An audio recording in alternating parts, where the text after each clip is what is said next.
ប្រិមត្តទស្សនិកជនជាទីមេត្រីនៅពេលនេះសូមគោរពអញ្ជើញប្រិមត្តទស្សនិកជនស្ដាប់នៅកិច្ចសម្ភាសន៍របស់ខ្ញុំបាទសយសិភាពតំណាងឲ្យទូទស្សន៍ BTV នៅក្នុងកម្មវិធីដំណឹងពេលព្រឹកជាមួយនឹងលោកប្រធានគណៈបកមុំសំណងដូក៏ដូចជានាយកវិទ្យុសម្បុកឃ្មុំសង្គម105ផងដែរស្ដីអំពីដំណើរឈានឆ្ពោះទៅរកការធ្វើសមាជនៅថ្ងៃទី12ខែធ្នូរបស់គណៈបកសម្បុកឃ្មុំសង្គមប្រជាធិបតេយ្យក៏ដូចជាអនាគតនយោបាយរបស់គណៈបកសម្បុកឃ្មុំសង្គមប្រជាធិបតេយ្យដែលដឹកនាំដោយលោកមុំសំណងដូនៅពេលនេះលោកមានវ័យ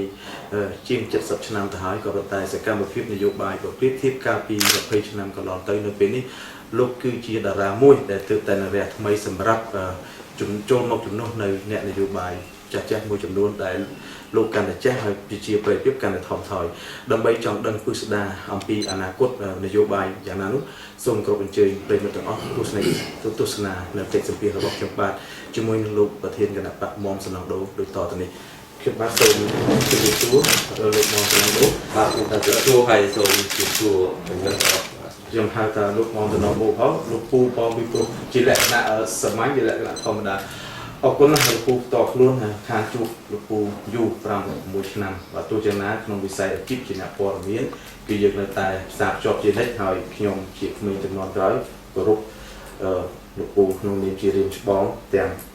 បទពិសោធន៍ទាំងការងារក៏ដូចជាវិជ្ជាជីវៈសារព័ត៌មានថ្ងៃនេះ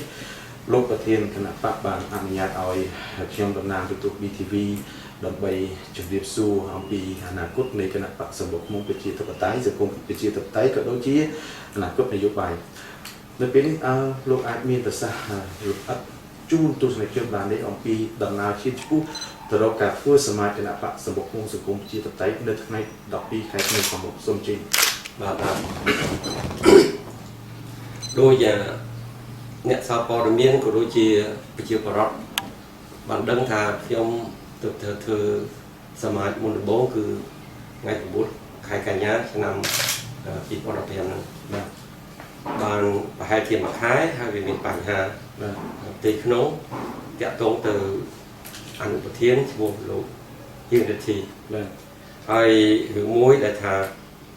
ខុសប្លែកពីគណៈបកផ្សេងពីនោះគឺខ្ញុំបានជ្រើសរើស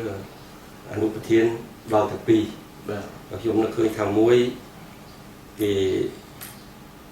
ជាបណ្ឌិតច្បាប់ហើយឲ្យខ្ញុំគោរពច្បាប់ខ្ញុំឲ្យតម្លៃខ្ពស់ទៅអ្នកដែលចេះច្បាប់ជាពិសេសលោកបណ្ឌិតនោះតែម្ដងហើយមួយទៀតគឺហាទីសំអាតជាប្រវត្តិខ្មែរនៅសហរដ្ឋអាមេរិកខ្ញុំចង់ឲ្យខ្មែរម្នាក់ដែលមិនបានធ្វើការទៀងទាត់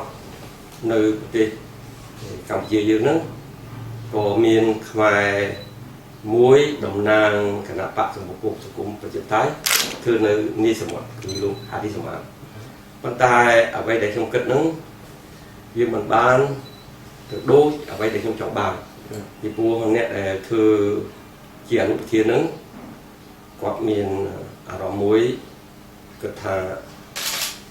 គាត់មិនចង់បានមាន2ចង់បានមាន1ហើយដូច្នេះខ្ញុំត្រូវជ្រើសរើសដកអ្នកណាមួយប៉ុន្តែនៅក្នុងយុទ្ធសាស្ត្ររបស់ខ្ញុំចង់បានមាន2ប៉ុន្តែលោកហ៊ានរិទ្ធីគាត់ចង់បានតែ1ទេហើយដូច្នេះចំណុចហ្នឹងដែលវាមានបញ្ហាទីក្នុងហើយថ្ងៃមួយគឺថ្ងៃ7ខែ10ថ្ងៃ7ខែ10ឆ្នាំ2015យើងហ្នឹងគាត់ធ្វើបទសម្ភាសន៍ជាមួយអាស៊ីសេរីបញ្ជាក់ថាខ្ញុំបានដកហារីចេញទី1អ្វីដែលគាត់ផ្សព្វផ្សាយហ្នឹងគឺព័ត៌មានមិនត្រឹមត្រូវទេពីព្រោះទី1គួរតែគាត់សួរខ្ញុំមុនប៉ុន្តែគាត់ដឹងហើយថាខ្ញុំអត់បានដកហារីសម្អាតទេហើយគាត់មានភាពក្លាហាននិយាយជំនួសខ្ញុំហើយផ្ដល់ព័ត៌មានមិនពិតដែលខ្ញុំមិនបានដកលោកហារីហើយហៀងរិទ្ធីហ្នឹងថាខ្ញុំបានដកហារីវាបញ្ហាកើតឡើងពីនឹងខ្ញុំបានកោះជើញលោកហៀងរិទ្ធីគណៈកម្មការអន្តរជាតិមកជួបគ្នានៅកន្លែងហ្នឹងខ្ញុំថាអ្វីដែលលោកធ្វើបទសម្ភាសន៍ឆ្លើយទៅតបទៅនឹងអាស៊ីសេរីថាវាអត់ត្រឹមត្រូវពីព្រោះហារីខ្ញុំអត់តដកហើយមូលហេតុអីបានលោកមិនបានសួរខ្ញុំតាក់ទងទៅហារីហើយលោកនិយាយផ្សព្វផ្សាយការពិតអញ្ចឹងហើយខ្ញុំមិនបានដកផង ลูกถาดอกถาปัญหานั้นเกี่ยวกับปอนเกิดอยู่พวกยมปปอนเกิดอยู่จะบอกกันนะปะสมบูรณ์สกุลประชาธิปไตยเกี่ยวปปอนเราเกิดอยู่พวกพอดเราสมาชิกบอกยังได้กี่กองทั้งหมดให้แทนก่อนจับทรายปีหรือชงใจด้วยมันสอมสลับยังปลุกรวยอันนั้นคือกวาดยีปานาปาlấy tiền đồ còn tại ở nơi nó người nó chọc ấy thì phù tổ là các cái hộ được thọ hiếu ai vì thế ở đây là phim cọp được không làm chút thì mình chọn quạt làm chút sao đây làm gì ai không còn mình chọn đơn bị bọt hạ kê thưa oi nè đây nên cầm đất khối khởi nâng cho cuộc cho vắt của mình bồng đầu bọc trong đại ai vì thế hướng nâng nhung cái chóc tại cần